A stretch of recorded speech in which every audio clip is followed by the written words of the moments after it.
Hepinize merhabalar arkadaşlar, ben Batuhan. Bugün sizlerle Geri Kasparov'un Siyah Taşlar'da 1979 yılında oynadığı bir oyunu paylaşmak istiyorum. İsterseniz başlayalım. Bu maç Belarus'ta Minsk şehrinde oynanmış. Bu maçın en sevdiğim kısmı fil ve piyon oyun sonunda gerçekten öğretici bir oyun olduğunu düşündüğüm için sizlerle paylaşmak istedim. Evet, şimdi başlayalım. E4, C5, C3, at F6, E5, at D5, D4, CD4, at F3'ten sonra şimdi at C6 ve CD4'ten sonra D6, fil C4'ten sonra at B6. Kasparov'un klasik manevralarından biridir zaten bilindiği üzere. Normalde de beyazlardayken at B D2, at F1 ve at G3 gibi manevralara zaten Kasparov'un sahip olduğunu biliyoruz. Şimdi burada bir B5 ile devam eden rakibine karşı Kasparov ise burada D E5'e devam ediyor. At E5'ten sonra burada fil D7 ve at C3 sonrasında Kasparov burada at almayı tercih ediyor. At E5, D E5'ten sonra şimdi bu file bir baskı oluşuyor aslında diyebiliriz. Ama savunmayı belki çeldirmek adına yani B6'daki atı saptırmak adına file 3 oynanabilir diye düşündüğümüzde aslında yanlış bir düşünce oluyor. Çünkü siyahın fil B5 hamlesi burada mevcut. Başka olası bir hamle gözükmüyor. Şimdi burada Kasparov fil B5'e devam etmiş zaten. At B5'ten sonra vezir D1. Şah D1'den sonra at D5. Şah E2. Şimdi beyazların roku bozuldu. Konumu biraz tuhaf kaldı gibi gözüküyor. O yüzden şimdi Kasparov'un rakibi kale D1 ve şah F1 ya da G1'e kadar uzanacak bir yolda kendini şu anda hazırlıyor. Yapay yani suni rok yapmaya çalışıyor diyebiliriz. Peki burada şimdi Kasparov 6 ile devam etmiş. Bu atı ben burada istemiyorum demiş. Ve kale D5'ten sonra kale D1'den sonra D5'teki atı tehdit ediyor. Kasparov'un rakibi. Burada hiç umursamadan uzun rok atan Kasparov'a karşı rakibi ise at A3 oynuyor. Peki E6 fikri yok mu burada peki diye düşündüğünüzde aslında baktığınızda E6 tek hamle ve Kasparov bu hamleyi buluyor. Gerçekten muhteşem diyebileceğim bir hamle. Peki şimdi burada Kasparov'un rakibi tek doğru hamleyi bulabildi mi sizce? Evet. At C4 tek doğru hamleydi ve o hamleyi de yapmış bulundu rakibi. Güzel. Şimdi oyunun dengesine bakarsak oyun eşit gibi. Beyazlar için özür dilerim. Siyahlar için B5 hamlesi var ama çok zayıflatıyorsunuz gibi gözüküyor. Ama B5 tek doğru hamle. Onun dışındaki bütün fil E7, işte fil C5 gibi hamleler ise beyaza hafif üstünlük veriyor diyebiliriz. Peki beyazların planı ne olabilir? Beyazların planı önce tabii ki şahının güvenliğini sağlamak. Ondan sonra bu vezir kanadındaki piyonlarını tabii ki sürmeye çalışmak olmalı. Şimdi burada Kasparov tabii ki makineden biz bahsediyoruz burada. Makinenin verdiği hamlelerde bunlar. Kasparov normal bir şekilde sakin, pasif bir şekilde devam ediyor. File 7, fil D2 ve B6 sonrasında şimdi G3'te devam eden rakibine karşı ise Şah B7 hamlesiyle devam ediyor. Aslında bir nebze savunma odaklı bir hamle diyebiliriz. Peki at E3 hamlesine karşı ne yapıyor derseniz at C7 yapıyor. Şimdi ikinci kalesinde aslında D dikeni getirmeye çalışarak bir şeyler elde etmeye çalışacak. Tabii ki önce filini aslında daha iyi konuma yerleştirmeye çalışabilir mi diye düşündüğümüzde yani fille alakalı pek bir hamle görülemiyor. Neyse. Rakibi at C4 oynadıktan sonra kale D4 oynamış. Peki kale C1'e ne var? Biz burada at D5'e devam ediyoruz. Aslında ufaktan ufaktan taşlarımızı iyileştirmeye çalışıyoruz. Bir yandan da tabii ki savunmaya da yardımcı olacak şekilde taşlarımızı en iyi konumlarına, en iyi yerlere dizmeye gayret ediyoruz. Kasparov da bunu yapıyor zaten. Şimdi rakibi Kasparov'un F3 ile devam ettikten sonra kale C8, at E3, at E3, file E3'ten sonra kale D1 ve kale D1'den sonra kale C2 tek hamleymiş zaten. Kasparov da bunu bulmuş.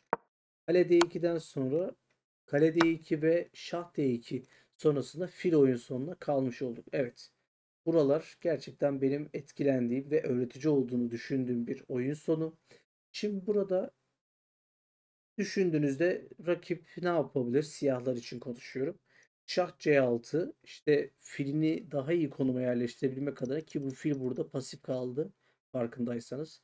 Ondan sonra piyonlarını sürmeye çalışmalı. Fili de şu anda bir hamle göremiyorum. Çok iyi, muhteşem bir hamlesi yok gibi çünkü. Yani fil B4 derseniz şahı merkeze getirmeye yarayan bir hamle. Düşündürücü. Burada Kasparov şah C6 ile devam ediyor. Peki şimdi F4 sonrasında siyahlara büyük bir üstünlük sağlamış oluyor bu hamle. Çünkü biz burada artık ne yapıyoruz? B5 sürüyoruz.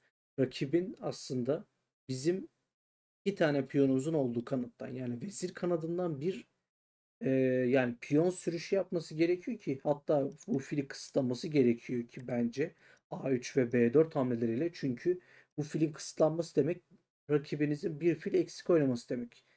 Şimdi siz burada E5, F4, G3 ve H2 piyonlarını kendi filinizin hani rengine dizerek aslında hata yapmış oluyorsunuz diyebilirim. Yani maalesef fili burada çok kötü bırakmış Kasparov'un rakibi. Şimdi peki burada şah D3 ile devam ettikten sonra Kasparov ne yapıyor? Şah D5 ile devam ediyor tabii ki. Merkeze getiriyor şahını.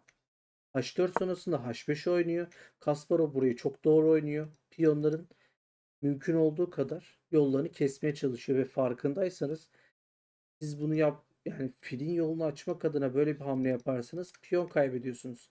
Zaten G4 hamlesi burada mümkün değil. Hani çok iyi sonuçlar getirmez. Burada artık beyazlar zaten kesin bir üstünlük sahibi diyebiliriz. Şimdi peki beyazlar burada nasıl devam ediyor? Fil F2 ile devam ediyor. Fil B4, B3, G6 sonrasında şah E2, fil C5, fil C5, şah C5. Burada artık piyon oyun sonuna geçiyoruz.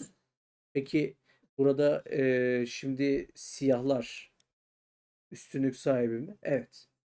Doğru oynarlarsa üstünlük sahibi.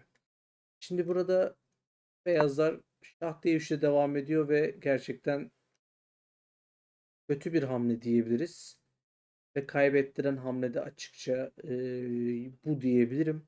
Öyle olduğunu ben düşünüyorum. Makine de aynı şekilde aslında düşünüyor. Çünkü siz burada artık şah B4'e izin vermiş oldunuz. Peki A3 yapsaydım durdurabiliyor muydum? Aslında durduramıyordunuz. Bu B4 var burada. A B4'ten sonra şah B4 alırsanız artık bu piyona düşmüş oluyor. Çünkü artık kesin burası kayıp olmuş durumda. Peki devam edelim. Şah B4'ten özür diliyorum. Şah D3'ten sonra rakip yani Kasparov şah B4'e devam etti. Şah C2, şah A3, şah B1 ve A5. Gerçekten Kasparov çok güzel oynuyor burayı. Rakibinin şahını zaten piyonları alma tehdidi de geliyor ve de şahı da karşı bir atakla zaten sırlandırarak gerçekten çok doğru oynuyor burayı. Şah A1 sonrasında A4, BA4, şah A4. Dikkat edin piyonunu almıyoruz. Çünkü artık orası beraberliğe şey yapar. Kesin beraberlik olur zaten orası. Şahla almak en doğrusu diyerek şah B1 oynamış. Kasparov'un rakibi. Şah A3, şah A1 sonrasında B4. Şah B1'e de B3 artık burası terk olur. Çünkü hemen bu devam yolunu size gösteriyorum. Burada piyonların hepsini kaybediyorsunuz. Ve kesinlikle bu piyonları tutamazsınız hiçbir şekilde. Dersen yani mesela nasıl diyelim şah A1 oynasan bunu almaya kalksan bu sefer burası temizleniyor filan. Burası o yüzden rakip için terk artık olmuş durumda. diyerek bu son konumuzu hemen dizelim. Burada artık ne yapıyoruz? B3'e devam ediyoruz zaten. Evet. Burada bırakmış bulunalım. Kasparov bu oyunu 97 doğruluk oranıyla oynayarak gerçekten muhteşem bir maça imza atmış diye düşünüyorum. Ve fil ve piyon oyun sonunda öğretici, bu maç üzerinde öğretici olduğunu düşünüyorum. Evet. Anlatacaklarım bu kadardı. Yapacağım analizler de bu kadardı. İzlediğiniz için teşekkür ediyorum. Umarım öğretici bir video olmuştur. Videoyu beğendiyseniz like tuşuna basabilirsiniz arkadaşlar. Kasparov'un maçları hakkında olabilir.